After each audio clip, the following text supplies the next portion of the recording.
یه دوره تو تاریخ ایران هست که جنگش جنگ شمشیر نبود، جنگ بر سر قانون بود. یه طرف هرج و مرج مغول‌ها بود، طرف دیگه نظم ایرانی.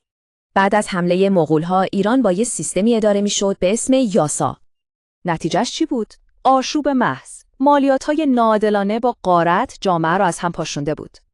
اینجوری بود که سنت دولتسازی ایران داشت از بین میرفت. حالا سوال این بود که میشد کاریش کرد؟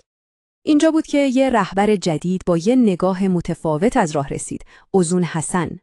هدفش فقط اصلاحات نبود، میخواست هویت ایرانی رو با قانون دوباره زنده کنه. اون برای جنگ با این آشوب به جای شمشیر از قوی ترین سلاحش استفاده کرد، قانوننامه.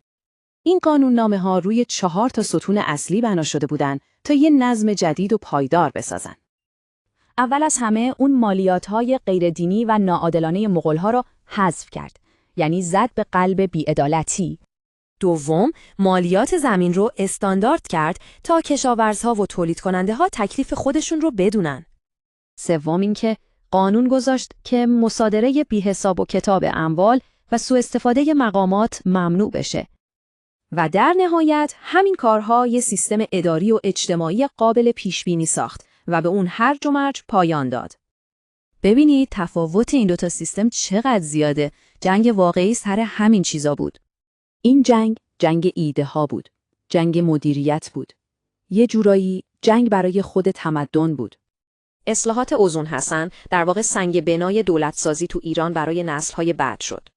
حتی محققای بزرگی مثل بارکان و مینورسکی هم این قوانین رو از پیشرفته ترین تلاش‌های اون دوره میدونن. آخر سر میشه گفت که اوزون حسن رهبر جنگ نبود، اون رهبر نظم بود. من حسین علی محمدی هستم و خوشحال میشویم نظرات، دیدگاه‌ها و پیشنهادهای خودتان را با ما در میان بگذارید. کمک کنید صدای باریش سوسی را به گوش دوستانتان برسانید. باریش سسی، سیزین سسی نیز.